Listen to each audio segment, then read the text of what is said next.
మహాగణాధిపతే నమః. శ్రీ గురుభ్యో నమః. శ్రీమాత్రే నమః. వెల్కమ్ టు ఎడ్ భక్తి ఛానల్.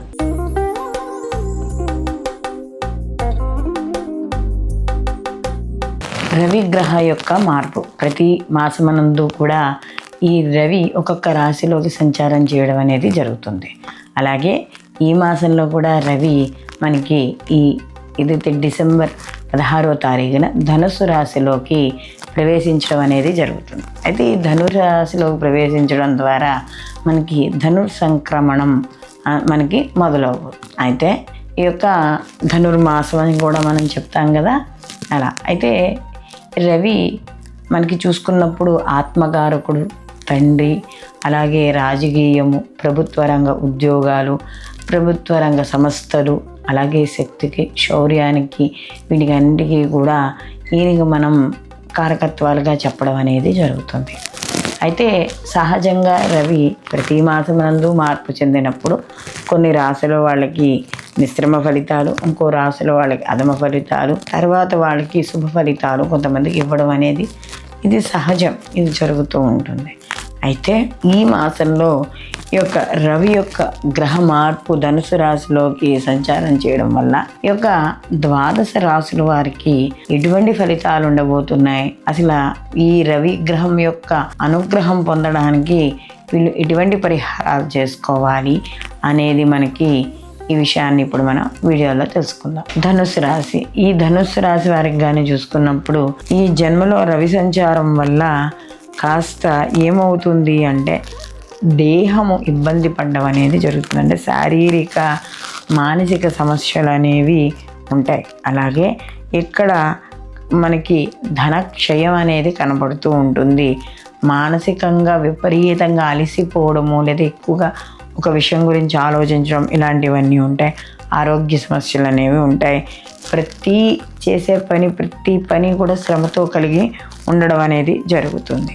దీంతో పాటుగా సమయానికి భోజనం చేయలేకపోవడం, సమయానికి నిద్ర లేకపోవడం, అలాగే బంధువులు, మిత్రుల యొక్క ఏదైతే ఉన్నాయో వాళ్ళు ద్వేషము, లేదా వాళ్ళ వల్ల కోపము, వాళ్ళ వల్ల ఇబ్బంది పడ్డము, ఇలాంటివి కలుగుతూ ఉండడం అనేది జరుగుతుంది. అలాగే ప్రతి పనిలోనూ కూడా ఆటంకాలు, మనోవిచారము, అలాగే ఈ యొక్క సమస్యలు, ఆరోగ్య సమస్యలు రావడం, తద్వారా చిరాకు, డబ్బులు ఖర్చు అయిపోవడం వల్ల మనోవేదన, ఇలాంటివి కూడా కనపడుతూ ఉంటాయి. అలాగే అనారోగ్య సమస్యలు కూడా అనేవి కాస్త చుట్టుముట్టడం అనేది జరుగుతుంది. కాబట్టి ఆరోగ్య విషయాల్లో తప్పనిసరిగా ఈ యొక్క ధనుసు రాశి వాళ్ళు జాగ్రత్త అనేది చూసుకోవాలి. అలాగే ఈ రవి యొక్క సంచారం ఏదైతే ఉందో ఈ సమయంలో వీళ్ళు మానసికంగా ప్రశాంతత ఉండడానికి, దైవ ధ్యానంలో ఎక్కువ గడపడానికి ప్రయత్నించాలి, లేదా నిరంతరం లోపల భగవన్నామస్మరణ చేసుకుంటూ ఉండాలి. బంధువులకి, మిత్రులకి, ఎవరికైనా సరే దూరంగా ఉండడం, అధిక ప్రసంగాలు చేయకపోవడం అనేది ఉత్తమమైన విషయము.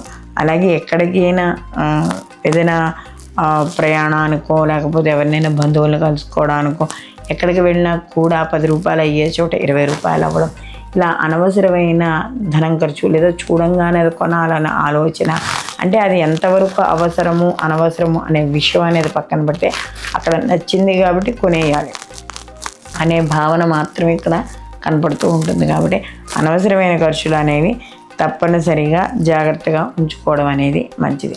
మొత్తం మీద ఈ రాశి వారికి మానసిక, శారీరక, ఆర్థిక వృద్ధులు అనేవి ఈ మాసంలో చాలా అవసరం.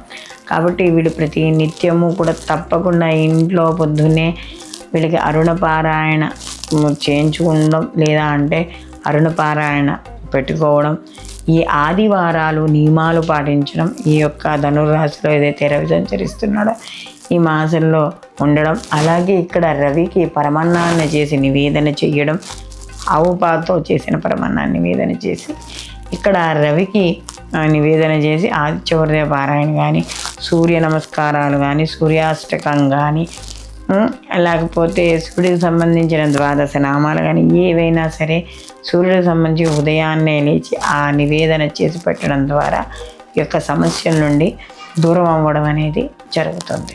స్వచ్ఛమైన స్ఫటికలింగాలు, రుద్రాక్షమాలలు, జాతి రత్నాల కోసం ఈ కింద నెంబర్ని సంప్రదించగలరు. సర్వే జన సుఖినో భవంతు, లోకా సమస్త సుఖినో భవంతు.